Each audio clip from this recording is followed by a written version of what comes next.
आज हम शुरू करेंगे अध्याय 12 घात और घातांक। जैसे कि मैंने आज लिखा है, देखो पृथ्वी का द्रव्यमान बराबर, तो कितना किलो है मैंने लिखा है, बहुत बड़ी संख्या है। तो हमको इसको पढ़ने में और लिखने में दोनों में जो है ज़्यादा वक्त समय की ज़रूरत हमको लगेगी। तो क्या करते हैं, जब बहुत बड़ी बड़ी संख्याएं होती हैं, बड़े बड़े मात्रक होते हैं, तब हम क्या करते हैं, इनके मान को कम करने के लिए, जैसे इसी को है, इसको हम लिख सकते हैं 5.97 गुणा 10 की घात 24 किलोग्राम। जब हम इसको संक्षिप्त रूप में लिखते हैं छोटे में, तो इस प्रकार से हम लिख सकते हैं। अब कैसे लिखा भी मैं आपको इस प्रश्नावली में बताऊंगा, इस अध्याय में हम सीखेंगे। तो अब इसमें देखो एक नई चीज आ गई, ये देखो 5.97 गुणा 10 तक तो आपने सही था, देखा था आज तक। अब ये क्या आ गया, इसके टॉप में 24 हमने लिखा है, जैसे हमने लिखा है ये। तो इसको क्या पढ़ते हैं, इसको पढ़ते हैं 10 की घात, क्या बोलते हैं इसको, जो ऊपर है घात कितनी है 24, इसका मतलब है 10 की घात 24। तो इसको इस प्रकार से पढ़ा जाता है। जैसे ये क्या है, 2 की घात 3, क्या पढ़ेंगे हम इसको, इसको हम पढ़ेंगे 2 की घात 3। अब इसका अर्थ क्या है, पढ़ेंगे तो ये, इसका मतलब क्या है, इसका मतलब ये है कि 2 को 3 बार गुणा करना है। 2 की घात 3 का मतलब है 2 को कितने बार गुणा करना है, 3 बार। 2 को 3 बार गुणा, यानी कि 2 गुणा 2 गुणा 2 बराबर 8। तो 2 की घात 3 का मतलब 8 है।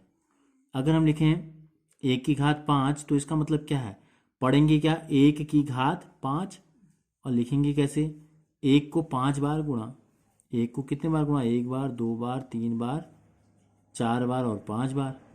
कितना आएगा, 1 एकम 1, 1 एकम 1, 1 एकम 1, 1 एकम 1, ये।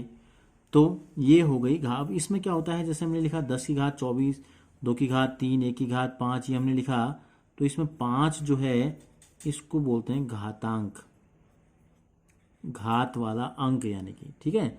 अब जो नीचे 1 है, इस 1 को क्या बोलते हैं, इस 1 को बोलते हैं आधार। ये 10 की घात 24 था, तो 10 की घात 24 में 24 है घातांक, और 10 क्या है, 10 है आपका आधार। तो इस प्रकार से जो है इनको संबोधित किया जाता है, ठीक है। अब हम आगे बढ़ते हैं। अब घात और घातांक के कुछ नियम। अब एक चीज और होती है, ऋणात्मक घात। जैसे ये क्या है, 10 की घात 24 क्या है, 24 धन में है। 1 की घात 5 क्या है, 5 धन में है। 2 की घात 3 क्या है, धन में है। अगर हम आपको इस प्रकार से देखें, अगर हम 10 की घात 3 से शुरू करें, तो 10 की घात 3 को हम क्या लिख सकते हैं, 10 गुणा 10 गुणा 10, यानी कि कितना, 1000, ठीक है। अब हम इसको एक तरीके से और लिख सकते हैं, 1000 उत्तर हमको लाना है। तो 1000 हम कब लिख सकते हैं, जब हम क्या करें, हमारे पास 4 दसों और हम 1 10 से भाग दे दें, ये। तो कितने बचेंगे, ये 3 10 बचेंगे। हम ये बेस ला रहे हैं, ये 10 क्या लाए, ये बेस लाए। हमने ऊपर भी आधार लिखा और नीचे भी हम आधार के रूप में ला गए। अब इसी प्रकार अगर हम 10 की घात 2 को इस रूप में लिखें, तो यहाँ 10 की घात कितनी थी, 3 थी। तो 10 कितने लिए थे हमने, 1 2 3 4। यहाँ 10 की घात 2 है, तो इसका मतलब जो 10 3 बार होंगे और बट्टे हम 10 कर दें, तो 1 10 से 10 कट जाएगा। तो कितना बचेगा, 10 की घात 2, यानी कि 100 बच जाएगा। अब अगर 10 की घात 1 अगर हो, तो यहाँ घात 2 थी तो 3 10 लिए, 3 घात थी तो कितने 10 लिए हमने, यहाँ 1 2 3 4 लिए। जितनी घात है उससे 1 10 ज़्यादा लेना है। 1 घात है तो 2 10 लेंगे और 1 10 से भाग दे देंगे। तो क्या जगह 10 से 10 कटा, बचा कितना, केवल 10 बचा। अब हम आते हैं, देखो 3 से 2 में आए, 2 से 1 में आए, अब 1 से हम आते हैं 0 में। तो जितनी घात है उससे 1 10 ज़्यादा लेना है। 0 घात है तो 0 से 1 ज़्यादा कितना है, 1, और 10 का भाग दे रहे हैं हम सब में, 10/10 1। तो यानी कि किसी भी संख्या की घात जो 0 होती है वो 1 के बराबर होती है। इस प्रकार से हम निकाल सकते हैं। अगर हम ऋण में आ जाएं, अब हम कहाँ आ गए, ऋण में आ गए, ऋण 1। पहले हम 3 में थे, 3 से हम 2 में गए, 2 से 1 में आए, 1 से 0 में, 1 से हम आ गए ऋण 1 में। तो ऋण 1 से 1 ज़्यादा, 0 से 1 ज़्यादा कितना था, 0 धन 1 1। 2 से 1 ज़्यादा कितना था, 1 जोड़े थे 3 आया, 3 से 1 ज़्यादा कितना था, 1 जोड़ा 4 आ गया। 1 से 1 ज़्यादा 2 आ गया। 0 से 1 ज़्यादा 1 आ गया। ऋण 1 से 1 ज़्यादा तो 1 जोड़ देंगे तो कितना आ जाएगा 0।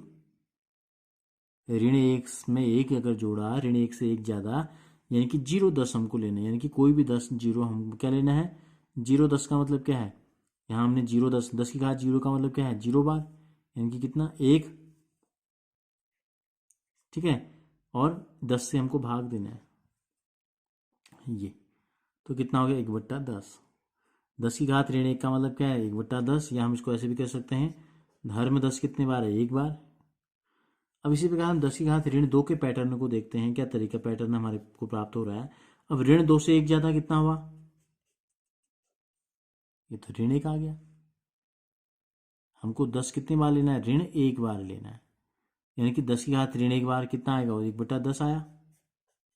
और फिर हमको 1 10 से भाग देना है, भागा 10, भागा 10 का मतलब क्या है 10/1 है, 1/10, ये तो 10 की घात ऋण 1 हो गई जो हम यहाँ लाए, और बट्टे हमने 10 सब में किया है, देखो यहाँ भी बट्टे 10 तो यहाँ भी हमने बट्टे 10 कर दिया।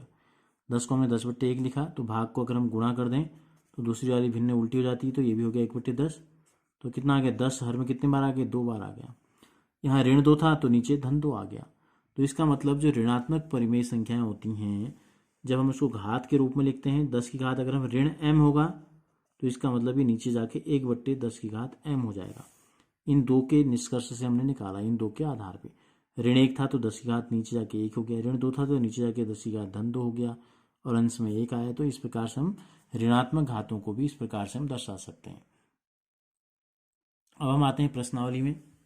तो प्रश्नावली में जो पहला प्रश्न हमको दिया गया है, अब घातांक के जो नियम हैं, घात और घातांक के ये नियम भी हम आपको बताते रहेंगे सवालों के साथ साथ, तो ज़्यादा सही रहेगा, ठीक है। तो पहले प्रश्न में जब हम आते हैं, पहले प्रश्न में हमसे पूछा है मान ज्ञात कीजिए 3 की घात ऋण 2 का। तो प्रश्नावली 12.1 का पहला प्रश्न है मान ज्ञात कीजिए 3 की घात ऋण 2, ऋण 4 की घात ऋण 2, 1/2 की घात ऋण 5। तो हम आते हैं इसके पहले में 3 की घात ऋण 2। अभी हमने आपको एक फॉर्मूला बताया था, अगर घात माइनस में है तो 1 आ जाता है ऊपर, और नीचे यही घात जो है ऋण में थी ये धन में आ जाती है। तो 3 की घात 2 का मतलब क्या है 3 को 2 बार गुणा, 1/9 आ गया। तो 3 की घात ऋण 2 का जो मान आया कि आ गया 1/9। इसी प्रकार ऋण 4 की घात ऋण 2 है, ऋण 4 की घात ऋण 2 हम यहाँ लिख भी सकते हैं। हमने कौन सा फॉर्मूला लगाया, हमने फॉर्मूला लगाया ये वाला, और ये भी हमने निकाल के भी आपको दिखाया था कि कैसे आता है। अब ऋण घात में हमें क्या करना है, ऊपर 1 ले लेना है, और यहाँ जो घात ऋण में थी वो घात यहाँ नीचे जाके धन में हो जाएगी। बाकी ए जैसा था वैसा ही रहेगा, यहाँ ए की जगह पर ऋण 4 है तो ऋण 4 ऐसे ही रहेगा, केवल घात का चिन्ह बदलेगा, यहाँ ऋण 2 था तो यहाँ धन 2 हो जाएगा। इसका मतलब क्या है, इसका मतलब है ऋण 4 को 2 बार गुणा करना है। ऋण 4 की घात 2 का मतलब ऋण 4 को 2 बार गुणा करना है।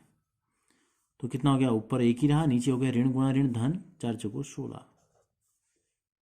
तीसरे में जो हमको दिया गया है, यह संख्या हमको भिन्न में दी है 1/2 की घात ऋण 5।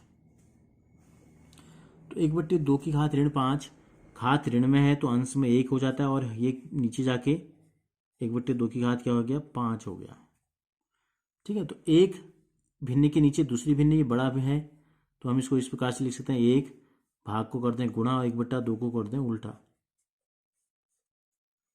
तो ये तो क्या हो जाता है, यानी कि अगर बट्टे में है और घात ऋण में है तो 1/2 का उल्टा हो गया 2/1, और घात ऋण में थी तो सीधे सीधे धन में हो गई। तो इसका मतलब क्या है, 2 को भी 5 बार गुणा, 1 को भी 5 बार गुणा। 2 को 5 बार गुणा का मतलब क्या है, 2 गुणा 2 गुणा 2 गुणा 2 गुणा 2, 5 बार गुणा करना है। 2 दूनी 4, दूनी 8, दूनी 16, दूनी 32।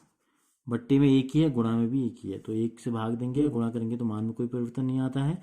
तो इस प्रकार तीसरे में जो घात हमको दी गई थी ऋण में, भिन्न एक परिमेय संख्या थी, या हम भिन्न थी हम भी कह सकते हैं। तो 1/2 का उल्टा हो गया 2/1, और ऋण 5 का उल्टा हो गया धन 5। तो इस प्रकार से क्या है, ऋणात्मक घात वाली संख्याओं के मानों को निकाला जाता है।